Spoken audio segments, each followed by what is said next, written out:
India time 24 news में आपका हार्दिक स्वागत है।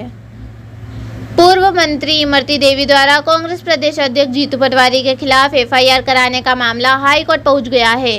उसी एफआईआर को रद्द कराने की मांग को लेकर जीतू पटवारी ने हाई कोर्ट पहुंचे।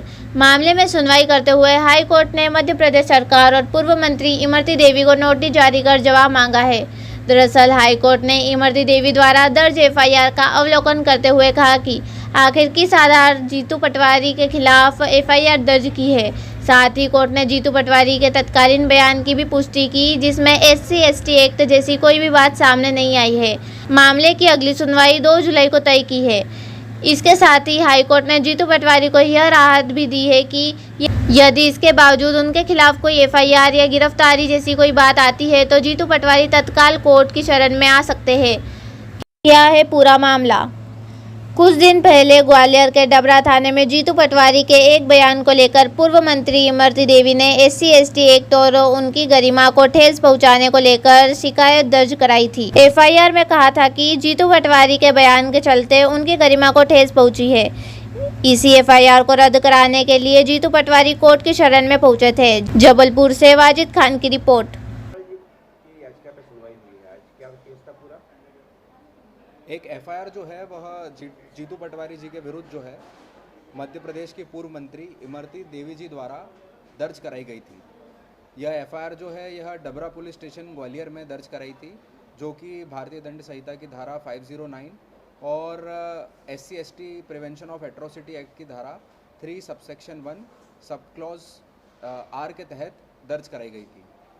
और मुख्य रूप से इमरती देवी जी का उस एफआईआर में कहना था कि जो जीतू पटवारी जी द्वारा स्टेटमेंट दिया गया मीडिया को, उससे उनकी लज्जा भंग हुई। इससे व्यथित होकर के, इस एफआईआर से व्यथित होकर के जीतू पटवारी जी द्वारा 482 की एक पिटीशन जो है वह माननीय उच्च न्यायालय के समक्ष लगाई गई, जिसकी आज सुनवाई थी और माननीय न्यायालय द्वारा तर्कों को श्रवण किया गया और उसके पश्चात जो है नोटिस जारी किए गए हैं। मध्य प्रदेश शासन को भी नोटिस जारी किए गए हैं और इमरती देवी जो हैं, जो कंप्लेनेंट है, उन्हें भी नोटिस जारी किए गए। आधार क्या है नोटिस का?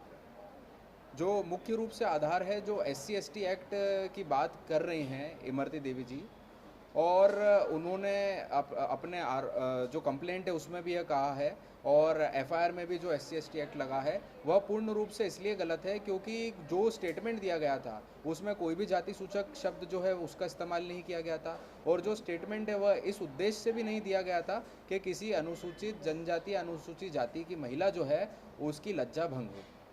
तो यह पूर्ण रूप से एक सिर्फ पॉलिटिकल माइलेज गेन करने के लिए एफआईआर पंजीबद्ध कराई गई थी और इसीलिए हमने इसे क्वॉशमेंट के लिए माननीय उच्च न्यायालय के समक्ष जो है पिटीशन लगाई। पटवारी के स्टेटमेंट का आकलन किया था, उस आधार पे नोटिस जारी किए?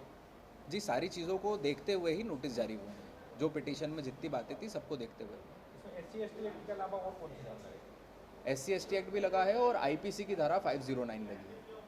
अगली हेयरिंग कब है? वेकेशन के बाद में 2/7/2024 को।